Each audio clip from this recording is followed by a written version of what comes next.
Greetings, fellow Tony Sopranos. Tiki here. And Jacob Wile too.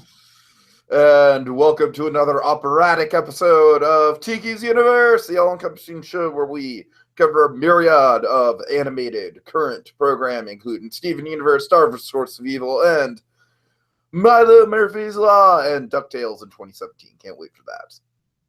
All right, Jacob, so we've got a whole bunch of Milo Murphy's Law this week. There's 2 more episodes that we're going to cover tomorrow, God help us, in a good way. But hopefully they actually come out, because I thought they were supposed to come out today, and I haven't seen anything about it. They were supposed to come out today. Who knows? Maybe they'll just pop up on the app tomorrow. We'll see. We'll see how it goes with that. So Jacob, we got Smooth Opera-ator, which is episode B Smooth Opera-ator. I think that's how it's supposed to be pronounced. Opera-ator. I don't know. It's awkward. It's the second episode of the 4th. It's the second installment of the 4th episode. But I hate it's episode B, episode 4. Anyways, I'm not getting it right, but yeah, I know what you mean. It's 4B. Yeah, 4B. Thank you. So I like this episode a lot. I think this is the most musical episode that we've gotten so far, and I would wager to say this episode is pretty much the most like Phineas and Ferb out of the series so far. I don't know. You don't know about that one? I mean, in terms of cast, probably, but not structure-wise. I'm saying, like, it's got a big musical number, and it's got a very, very elaborate parody, and I know Phineas and Ferb is all into parody. And this is the first big-scale parody. I mean, we've seen kind of the Doctor Who being made fun of a little bit with the, I forget the name of the episode, but you know what I'm talking about. Doctor's Own Files. Yeah, the Doctor's Own Files, thank you. So we've seen a little bit of it, but I think this episode, like, basically, it's got some good character development on the side, but really, at the end of the day, what the writers wanted to do was a Sopranos parody. Seems kind of that way. So, have you watched The Sopranos, Jacob? Yeah, I've seen like clips here and there, but I never really watched the whole thing. I honestly, I couldn't get past the first season. Like, it never really caught on with me. I'm sure it probably gets better as it goes along. I don't know. But I've seen enough to pretty much understand some of the jokes in this. Like, I'm sure there's I'm really not sure who the baritone guy is supposed to be that Tony's trying to sing to, that, you know, Milo ends up taking the role for. It might be Tony's nephew, Christopher. That's, like, the only character I know that Tony has, like, a kind of a conflict with throughout the entirety of the show. But I don't really know that much about the Sopranos, so... Who knows, maybe the whole thing was to get Weird Al to sing opera.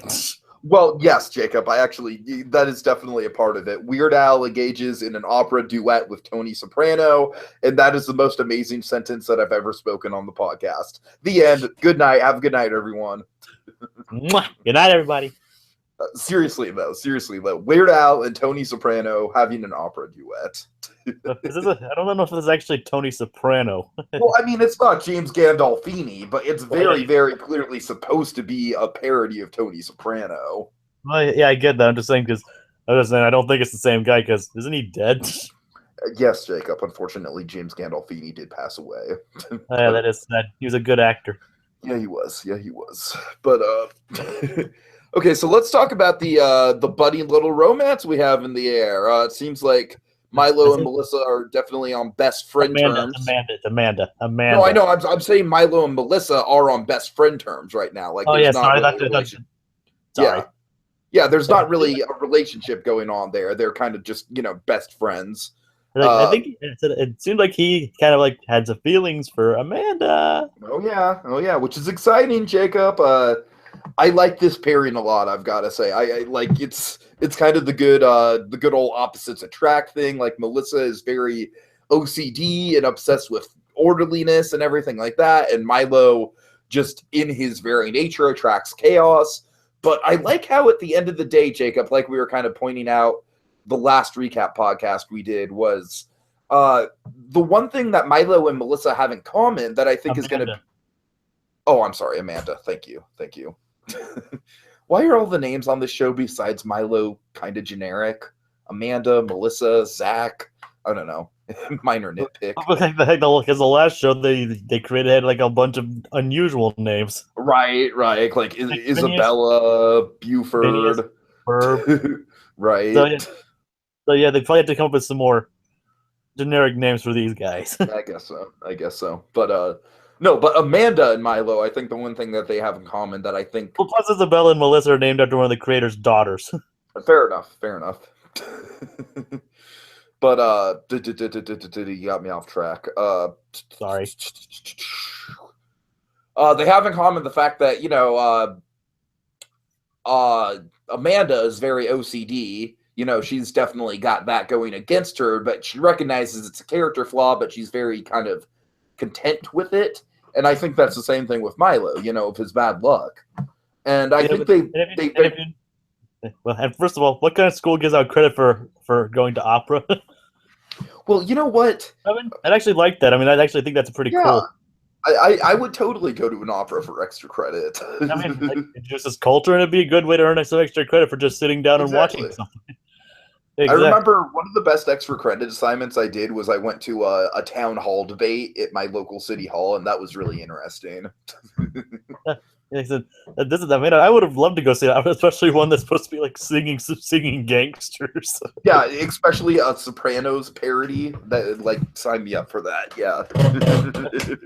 But if you notice, Milo was like talking about like it wasn't like for anyone else. It was like not for them, but he's also doing it for like mainly like when talking about doing things, he was mainly for Amanda.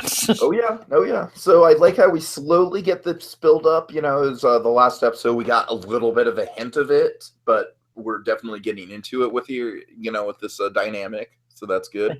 And the funny thing is, there are a couple of kids on they're like several like background characters on the poster, like official poster for this season. She's actually one of them.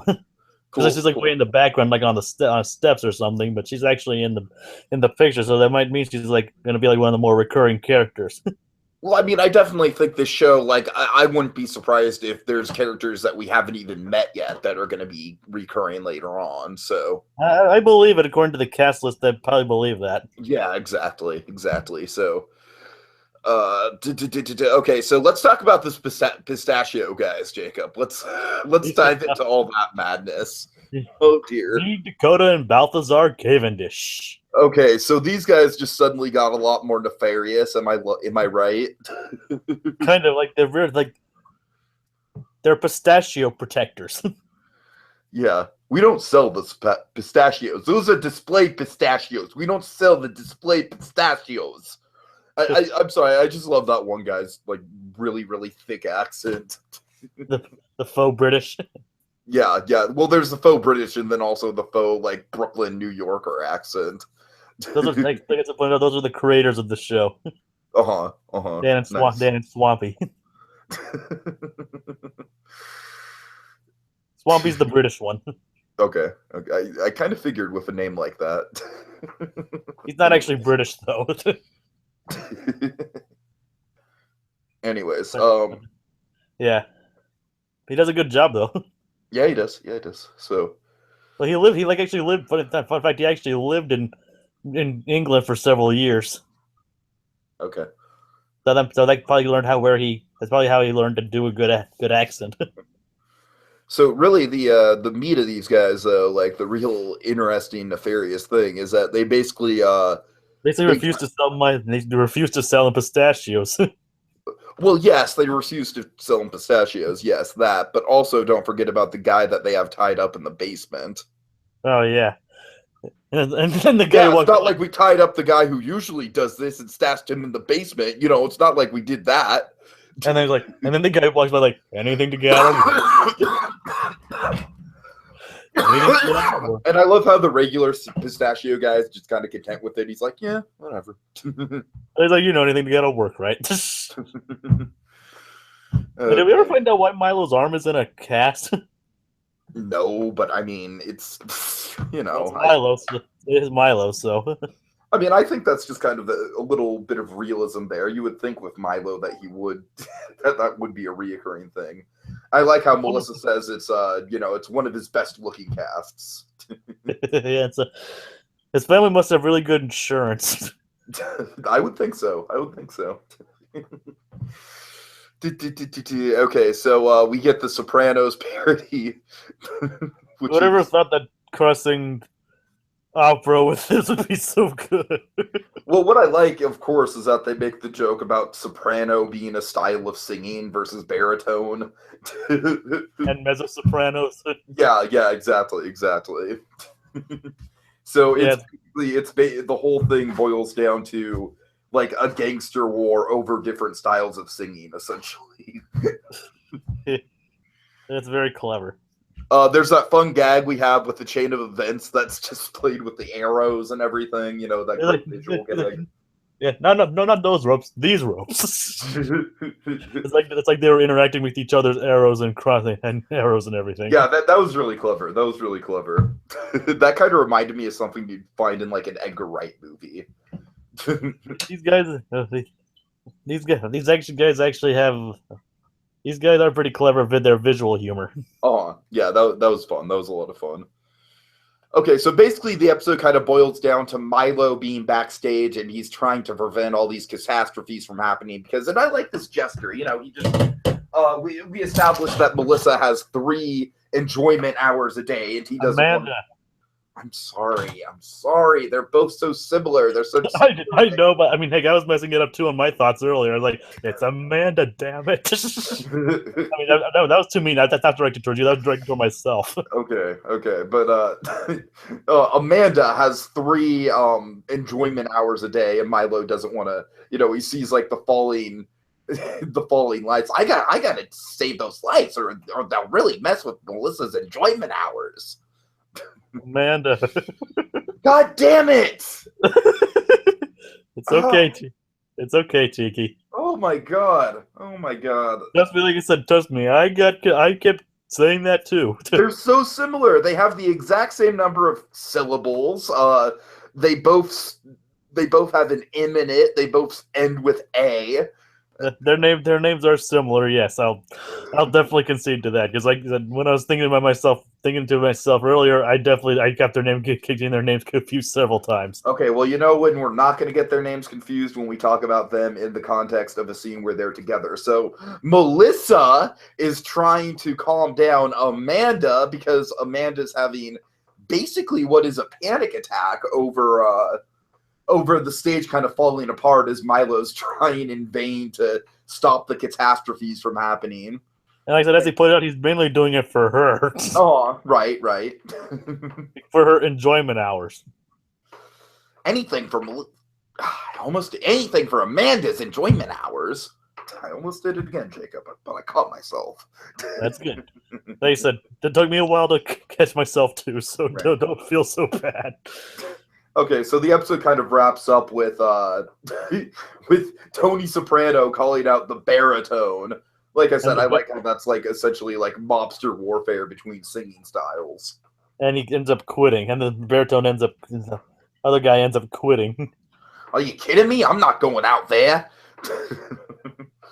Which leads to, like we said at the beginning of the episode, Jacob, the most delightful sentence I have ever said in the history of this YouTube channel. Weird Al Yankovic and Tony Soprano singing an opera duet together. Yes. Just Weird Al singing opera is good enough. Yeah, but it's really good. Tony Soprano parody. Of course. And it's really catchy. It's a really good song, too. And I really like how the episode wraps up with Weird Al, Milo kind of making the point, kind of improvising, making the point, like, you all do sing in baritone. You realize that, right? Just different kinds of baritone.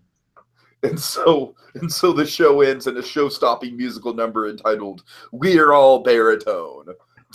Yes, I point out that this episode also runs on too long. The whole stage falling apart. Though, admittedly, it is done better than the Duck. I don't mind it at all, to tell you the truth, because I really like the music accompanied by it. I mean, trust me, that's what makes the gag good. I mean, just saying it's another gag that runs on very long, but it definitely does it better than the Duck. Sure.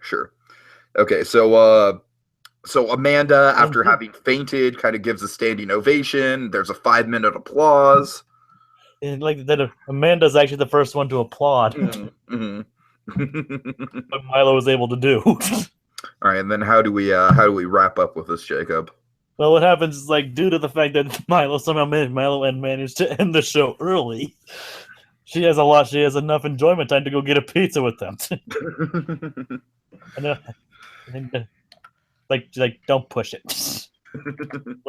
Someone says something and she says, "Don't push it." I forget exactly what Milo says. He says something about like, and anything could happen when we go get pizza. Is it like, don't push it? It's my realm, I'm all living in it. Yeah. All right. Okay, Jacob. So, final thoughts on this one. Like I said, I do honestly believe this is the better episode of the two. Not that the previous one. I definitely agree. I mean, the previous one isn't bad, but this one was a lot more ambitious, I think. Like you said, Weird Al and Tony Soprano singing opera. It doesn't get better than that. It just doesn't. Whoever thought that sentence would be said out loud. Right. Like I said, like I keep saying, Weird Al singing opera, good enough. And I said, you got your wish. You wanted to see Weird Al singing opera, you got your wish. Yeah, thank you, Disney. I appreciate it. Oh yeah. Anyways, some good character development and what could be a potential romantic entanglement later. Mm-hmm. Yeah, I like this one a lot. Like I said, I really like the just how over the top they go with the Sopranos parody. It's just they go all in with that, which is fun. I'm sure there's jokes that I'm not catching because I'm not a big Sopranos guy. I've only seen a couple episodes. And probably a lot of musical jokes too. Of course. But yeah, I mean, I just really, I love the finale, even though, like you said, the destruction does kind of go on too long, but it's saved by the great song. And just overall, a really good episode. I'd say this is one of my favorites. It's not like my absolute number one, but it's up there. It's one of my favorites so far. Are we going to do like what we did with Wanda and like do a countdown? I don't know. We'll have to see about that. I mean, it'd probably be a lot easier to do. Probably, yeah. We'll have to see when the midpoint in the season is, because technically we could do that with Star right now, because Star we reached the midpoint in the season. So yeah, but so far this definitely like you can tell they're definitely getting more ambitious in their ideas, and like I mean they're getting more ambitious, but they're also able to hold it down better. Sure, absolutely. They're able to ground it more. I mean, like the first episode was good, but like I said, in the first few, they definitely pulled some Deus Ex Machina stuff. Oh yeah, big time. But this one, I mean, like I said, it gets just as crazy and outlandish as the original, but it grounds it more. Mm-hmm. Yeah, well said. So, the show's still young, but I think it's already kind of finding its footing in a really promising way. Like the characters are starting to settle into their main roles. Like they're starting to be more consistent. Yeah, definitely. We'll just have to see how the other background characters and other characters just develop and see how this show grows. Well, I think they're doing a really smart job so far of slowly bringing in the background characters. I really like how they're doing it so far. Well, we'll just have to wait and see. Yep. All right, folks. So, I mean, hopefully we're going to be able to talk about the 2 episodes that supposedly were supposed to come out today, but we've not seen them yet. So hopefully we'll get to that at least sometime over the weekend, hopefully tomorrow. But well, I just hope this satiates your taste for now. It does. And in the meantime, Jacob, what do we say? It's his world. And we're all living in it. He's not supposed to be at the opera.